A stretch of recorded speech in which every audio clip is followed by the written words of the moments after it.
है, dismantling global Hindutva, कोई जाके चेक कर सकता है, अमेरिका की आईवी लीग यूनिवर्सिटी में। इसी प्रकार के संदिग्ध संस्थानों के द्वारा वो होके, यानी संपूर्ण विश्व में हिंदुत्व को ध्वस्त कैसे करना है।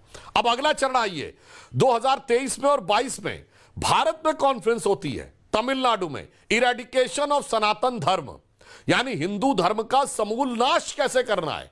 अब आइए 2023 में वो कॉन्फ्रेंस जब दोबारा होती है तो हिंदू धर्म को वायरस, बैक्टीरिया, मॉस्किटो और कोरोना और HIV जाने क्या क्या कहा जाता है। उसके बाद और आइए 2024 आती है तो रामचरितमानस को फाड़ना, धर्म ग्रंथों के बारे में अनाप शनाप बोलना, और बिहार के वो लोग जिनकी क्वालिफिकेशन 9वीं 10वीं पास है जी, उन लोगों ने आकर ज्ञान देना शुरू कर दिया इसके बारे में।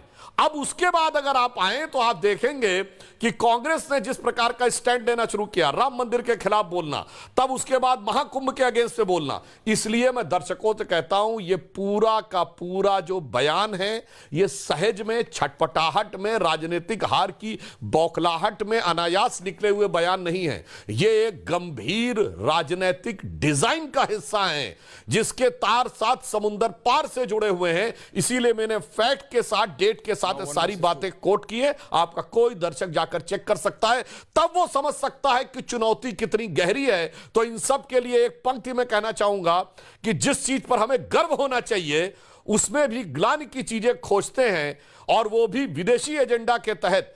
तो मैं सिर्फ यह कहना चाहूंगा कि अपने वतन पर सदियों तक है रही हुकूमत गैरों की, लेकिन कुछ चेहरों पर अब तक धूल है उनके पैरों की। इसीलिए प्रधानमंत्री जी ने कहा है, महाकुंभ का यह संदेश, एक रहेगा भारत देश।